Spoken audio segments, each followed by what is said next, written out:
En la inmensidad de Internet, a veces uno se topa con historias eh,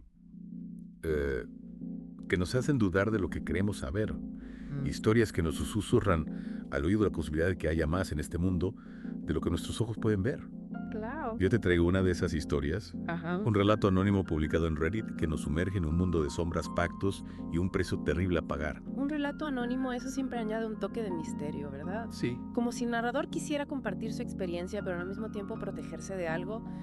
¿Qué crees que le impulsa a contar su historia? Es una pregunta que me he hecho también. Tal vez busca una especie de liberación compartir su carga con el mundo. O quizás una advertencia. En cualquier caso, el relato comienza con un joven, el Ashoro. Alguien que como muchos se sintió atraído por lo desconocido, por el poder que se esconde tras el velo de la realidad. Empezó con prácticas que a simple vista parecen inofensivas. El tarot, la ouija. Prácticas que sin embargo pueden ser la antesala de algo más oscuro, ¿no te parece? Como si jugaran con fuego sin ser conscientes de las llamas que pueden desatarse. Exacto. Y este joven, sin saberlo, estaba abriendo una puerta que no podría cerrar. Su búsqueda lo llevó hasta un sacerdote espiritista, un hechicero que se movía en las sombras del mundo oculto. Un hechicero, un maestro de lo arcano. ¿Qué clase de persona busca la ayuda de alguien así? ¿Qué clase de poder anhelaba este joven? El relato no nos habla de sus motivaciones, pero sí nos dice que este hechicero antes de nada le advirtió sobre las consecuencias sobre el precio a pagar.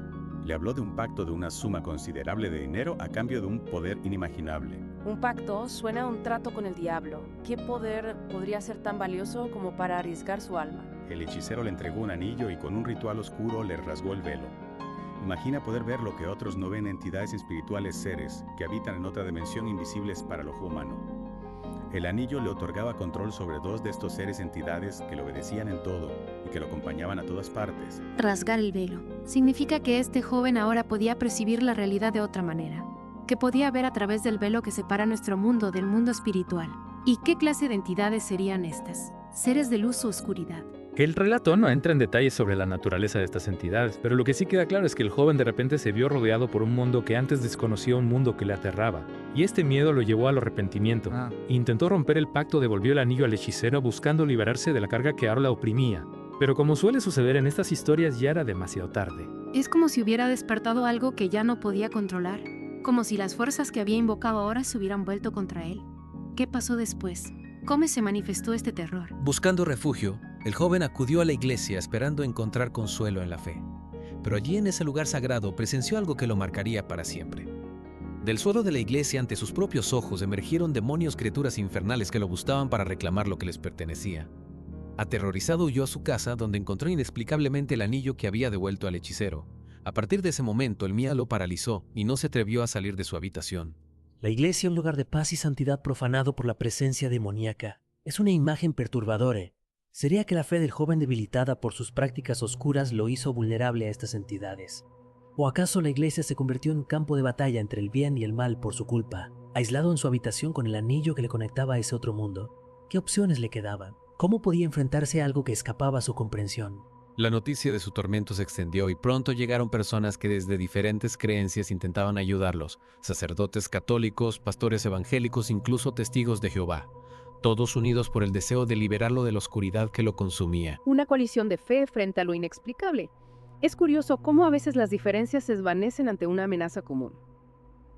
¿Y cómo reaccionaban estas personas ante lo que veían? Lograban comprender lo que sucedía. Al principio pensaron que se trataba de una posesión demoníaca, pero la situación era más compleja. Los demonios no lo poseían constantemente, sino que aparecían en momentos inesperados, tomando control de su cuerpo, hablando a través de él. Imagina la escena. El joven con la nuca pegada a la almohada mientras su cuerpo levitaba la lengua hacia atrás, los ojos en blanco. Escalofriante. Un espectáculo que pondría a prueba la fe de cualquiera. ¿Y qué decían los demonios? ¿Qué buscaban con este joven? Al principio solo se manifestaban a través de él, pero con el tiempo el joven desarrolló la capacidad de verlos, de advertir su presencia. Ya no era una posesión, sino una especie de comunicación forzada. Los demonios hablaban a través del aire, burlándose de los religiosos, desafiando su fe. Un diálogo entre dos mundos. ¿Qué clase de mensajes transmitían? ¿Amenazas, blasfemias o algo más profundo? Hubo un encuentro que me impactó especialmente. Un pastor evangélico, con la mejor de las intenciones, comenzó a leer la Biblia en voz alta buscando la protección divina. La reacción de uno de los demonios fue inmediata. Para allá de leer eso, cierras el libro o te mato ahora. ¿Acaso crees que yo no sé lo que dice? Yo vi a quienes la escribieron. Esa frase escalofriante. Un demonio que conoce las escrituras, que se burla de la palabra de Dios. ¿Qué nos dice esto sobre la naturaleza de estas entidades? Seres caídos que conservan el conocimiento del cielo, pero que han abrazado la oscuridad. Es una pregunta que nos deja pensando sin duda. La historia continúa y las cosas se vuelven aún más oscuras. Los demonios finalmente dejaron al joven en paz, pero no sin antes lanzar una amenaza escalofriante. Cobrarían con sangre la interferencia de aquellos que intentaron ayudar. Una amenaza que hiela la sangre. ¿Qué forma tomaría esta venganza? ¿Quiénes serían las víctimas de su ira? Las semanas posteriores a la partida de los demonios estuvieron marcadas por la tragedia. La hermana del joven murió al caer del balcón del edificio donde vivía. Un accidente según las autoridades. Poco después su tía falleció de un infarto fulminante. Y los líderes religiosos que habían intentado ayudarlo uno a uno fueron muriendo en circunstancias diversas. Una serie de muertes que podrían ser meras coincidencias, pero que a la luz de la amenaza de los demonios adquieren un cariz siniestro. ¿Sería posible que estuvieran cumpliendo su promesa de venganza?